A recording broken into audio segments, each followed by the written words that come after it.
Hi hello വീണ്ടും ഒരിക്കൽ കൂടി ഞങ്ങളുടെ ഒരു പുതിയ വീഡിയോയിലേക്ക് എല്ലാവർക്കും സ്വാഗതം. നമുക്കിന്ന് സ്പെഗറ്റി ഉണ്ടാക്കിയാലോ.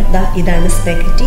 ഇത് നൂഡിൽസിന് പോലെയൊക്കെ തോന്നിക്കും. ഇത് മക്രോണിയുടെ വിഭാഗത്തിൽപ്പെട്ട ഒരു സാധനമാണ്. ഇച്ചിരി കട്ടിയുണ്ട്, കുറച്ച് വേവുള്ളതാണ്. അതുകൊണ്ട് ആരും പേടിക്കേണ്ട വെന്ത് ഒട്ടിപ്പോകുമോ എന്നുള്ളത്. പകുതി ഒന്ന് വെന്തതിന് ശേഷം ഞാൻ അതിൻ്റെ അകത്ത് കുറച്ച് ഉപ്പും പിന്നെ നമ്മുടെ ഒലിവ് ഓയിൽ ഒഴിച്ചു. അതിനുശേഷം ഞാൻ നന്നായിട്ട് വേവിച്ചു. ഇത് ചിലർ പായസം വെക്കാനായിട്ട് എടുത്തുകൊണ്ട് പോകും. ഇത് പായസം വെക്കുന്ന സാധനമല്ല. ഇതാണ് സ്പെഗറ്റി എന്ന് പറയുന്നത്. ഇതാണ് പാക്കറ്റ്. ഇത് എമിറേറ്റ്സ് മക്രോണി എന്ന് പറയുന്ന ഒരു കമ്പനിയുടേതാണ്. ധൈര്യമായിട്ട് നമുക്ക് കുറച്ച് നേരം ഇട്ട് വേവിക്കണം. കുറച്ച് സമയം എടുക്കും ഇത് വേവിക്കാനായിട്ട്. വെന്തതിന് ശേഷം ഇത് ഒന്ന് കിഴുത്ത പത്രത്തിലോട്ടൊന്ന് ഊറ്റിയെടുക്കാം. ഊറ്റുന്ന സമയത്ത് കുറച്ച് തണുത്ത വെള്ളം ഒഴിച്ചിട്ട് വേണം അതൊന്ന് ഊറ്റിയെടുക്കാനായിട്ട്. അപ്പോൾ ഇതെങ്ങനെയാണ് ഉണ്ടാക്കുന്നതെന്നൊന്ന് നമുക്ക് കണ്ടാലോ. ഇനി പാത്രം ചൂടാക്കാം. ഇച്ചിരി നല്ല വിസ്താരമുള്ള പാത്രം വെക്കുന്നതായിരിക്കും നല്ലത്. കാരണം ആ സ്പെഗറ്റി ഇച്ചിരി നീളമുള്ളതല്ലേ. അതിൻ്റെ അകത്തിലോട്ട് നമുക്ക് ഒലിവ് ഓയിൽ ഒഴിക്കാം, ബട്ടർ ഒഴിക്കാം. അതൊക്കെ നിങ്ങളുടെ ഇഷ്ടം പോലെ. ഓയിൽ ചൂടായി. അതിൻ്റെ അകത്തിലോട്ട് ഞാൻ വെളുത്തുള്ളി ഒരു 4 എണ്ണം അരിഞ്ഞത് നമ്മൾ എപ്പോഴും ചൈനീസ് വിഭവങ്ങളൊക്കെ ഉണ്ടാക്കുമ്പോഴേ വെളുത്തുള്ളി ഇടുന്നത് നല്ലതാണ്. ഒന്ന് മൂത്തോട്ട് അതിലോട്ട് ഒരു 2-3 പച്ചമുളക് ഇടുക.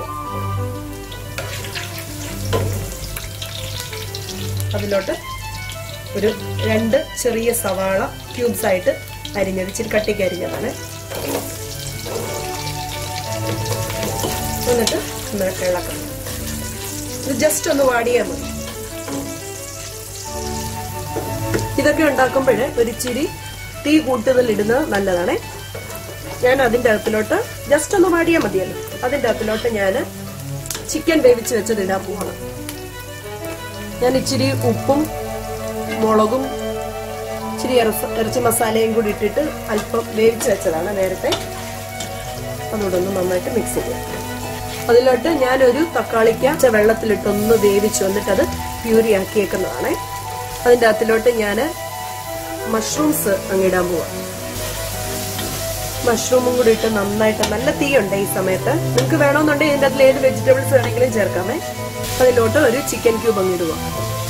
നമ്മുടെ തോട്ടത്തിൽ നിന്ന് പറിച്ച ഇച്ചിരി സ്പ്രിംഗ് ഓണിയനും കൂടെ അതിൻ്റെ അകത്തിലോട്ട് അങ്ങ് ഇട്ടു. അതിൻ്റെ അകത്തിലോട്ട് ഞാൻ സോസുകൾ ഒഴിക്കുക. 1 table spoon red chilli sauce ഞാൻ ചേർക്കുവാണേ. 1/2 ടേബിൾ സ്പൂൺ സോയാ സോസ് ഒഴിച്ചു. പിന്നെ അല്പം ടൊമാറ്റോയുടെ കെച്ചപ്പും കൂടെ ഒഴിച്ചു. എല്ലാം കൂടെ ഒഴിച്ചു, എല്ലാ സോസുകളും ഒഴിച്ചു. അതിനുശേഷം നന്നായിട്ട് അത് മിക്സ് ചെയ്തു. ഇതിൻ്റെ അകത്തിൽ നമ്മുടെ നാടൻ മുളക് പൊടി അതൊന്നും ചേർക്കുന്നത് അത്രയും ടേസ്റ്റ് ഉണ്ടാവത്തില്ലേ. ഇതിനെപ്പോഴും ടേസ്റ്റ് ഇങ്ങനെ സോസുകൾ ഒഴിച്ച് ഉണ്ടാക്കുന്നത് തന്നെയാണ് ഇതിൻ്റെ പ്രത്യേക ടേസ്റ്റ്. വേണേൽ ക്യാപ്സിക്കം ഇടാം. എനിക്കില്ലാഞ്ഞോണ്ട് ഞാൻ അതൊന്നും ഇട്ടില്ല. ഇനിയൊന്ന് ഉപ്പൊക്കെ ഉണ്ടോ എന്നൊന്ന് നോക്കാം. ഉപ്പൊക്കെ കറക്റ്റ് ആണ്. ഇനി ഇതിൻ്റെ അകത്തിലോട്ട് ആ സ്പെഗറ്റി വേവിച്ച് വെച്ചത് ഇടാം. അതിൻ്റെ അകത്തിലോട്ട് ആ സ്പെഗറ്റി ഇട്ടു.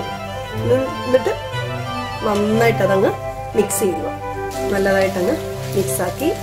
ഇത്രയേ ഉള്ളൂ, കഴിഞ്ഞു നമ്മുടെ പരിപാടി. ഉപ്പ് അന്നേരം ആ വേവിച്ചപ്പോൾ ഇട്ടതേ ഉള്ളൂ. പിന്നെ സോസുകളെല്ലാം കൂടെ മിക്സ് ചെയ്തതേ ഉള്ളൂ. പിന്നെ ഉപ്പ് ആവശ്യത്തിനുണ്ട്. ഇതിൻ്റെ അതിലോട്ട് ലാസ്റ്റിൽ നമുക്ക് ആ സ്പ്രിംഗ് ഓണിയൻ കൂടെ ഇടാം.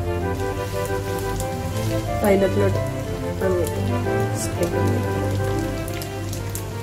തീ ഓഫാക്കാം. എന്നിട്ട് സെർവ് ചെയ്യാം. അങ്ങനെ സ്വാദിഷ്ടമായ സ്പെഗറ്റി തയ്യാറായി കഴിഞ്ഞു. എല്ലാവരും ട്രൈ ചെയ്യണേ. അപ്പം വീണ്ടും ഒരു വീഡിയോയിൽ കൂടി ഉടനെ തന്നെ കാണാതെ വരെ. Thank you. God bless you all.